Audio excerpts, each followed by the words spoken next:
In this example, we're going to find the surface area for a surface that is not constant along the whole region, but we're lucky in that the region's already defined for us. So we're given this surface, z equals 2 plus 2/3 y to the 3/2. So notice that in this particular case, the surface only depends on the y value. The x value does not contribute. So it has that cylinder shape where it's just a z is a function of y, and then x just sort of extends the value. Or it's almost like it grabs it and pulls it like taffy. So we have this function, but where it's above this region. So R is defined by all the points that satisfy the following two conditions. One is that x is no smaller than 0 and no larger than 2. And in this particular case, y is no smaller than 0, but it can never be larger than 2 minus whatever x is. So if x were 1 here, y couldn't be larger than 1. But if x were 2, y couldn't be any larger than 0. So we're going to have, it's kind of a sliced surface. You're going to have x goes from 0 to 2, so it comes out, and then y is that 2 minus x, so it goes in the negative direction, or that negative rise over run, starting at 2 and then going downward. So you have that, again, kind of a triangular region. So again, to do this, what we do is to find the surface area. We already have these bounds, so we can write this in terms of an iterated integral. X goes from 0 to 2, and the reason we know that x goes on the outside is because x is defined in terms of constant values, but y is defined in terms of x, so it becomes the inner integral.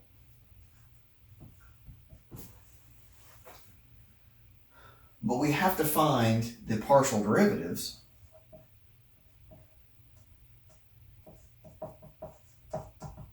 Well, the partial with respect to x is nothing, right? There's no x's here. But the partial with respect to y looks like 3/2 multiplied by 2/3 is 1. So that becomes the square root of y, or y to the 1/2. So we end up with y to the 1/2 dy. Sorry, I'm totally blanking here. My apologies. We end up with square root of 1 plus 0 squared plus y to the 1/2 squared, so that's 1 plus y dy dx. So in this particular case, we want to go ahead and start integrating. Now, the first thing I would do is I would do a substitution. I don't like this integral. I would say let u equals 1 plus y.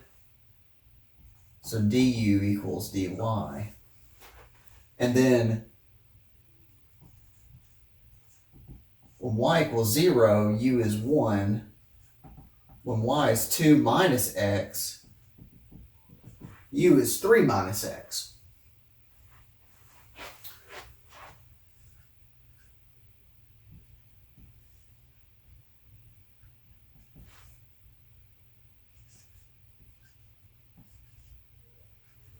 So I have the square root of u du dx. So I could take the antiderivative here, and I get 0 to 2, 2/3 u to the 3/2 from 1 to 3 minus x dx.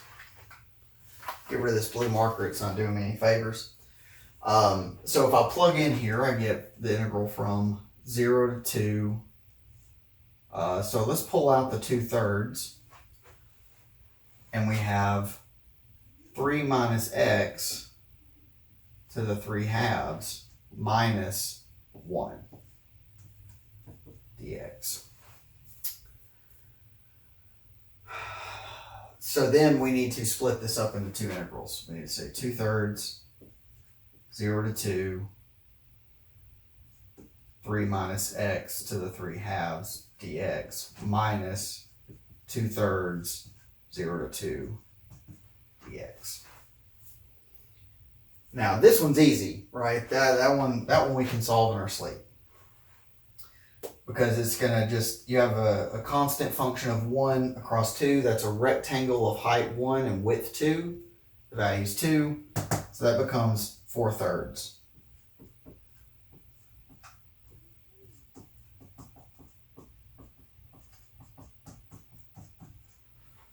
So then we need to make another substitution here. We're going to let t equal 3 minus x dt equals negative dx. And so when x is 0, t is 3. When x is 2, t is 1. So that gets us 2/3, or negative 2/3, because you have that negative dx here. 3 to 1, t to the 3/2 dt minus 4/3. Now this negative's here, so I can flip it. I can say 2/3, and I can flip the order of integration.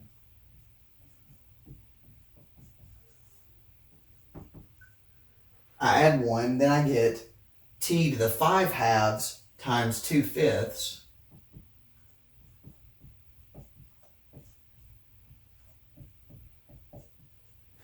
minus 4/3. So then I end up with, that's 4/15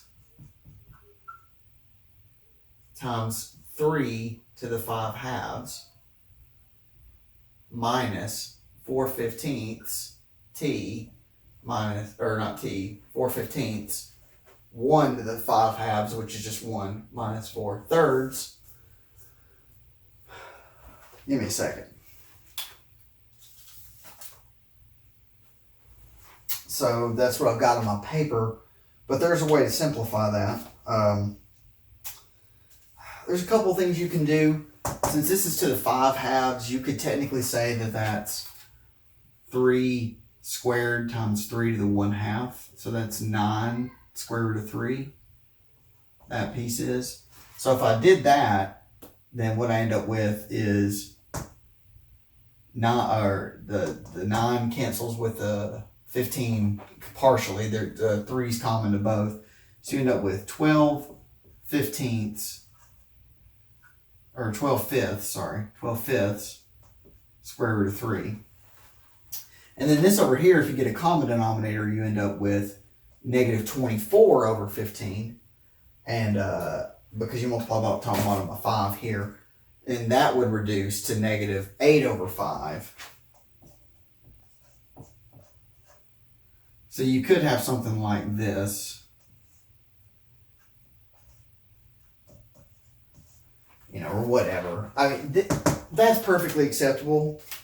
I mean, you might want to combine those, but realistically, this is nice and it's good and it's good practice, but it might be a little bit overkill what you're doing, because the practice here is learning how to do this piece. Integration is important. I mean, notice that you have to have good integration skills. You're going to have a hard time here, but the big takeaway is figuring out how to find the partial derivatives, set up the integral, and at least get a good start on it.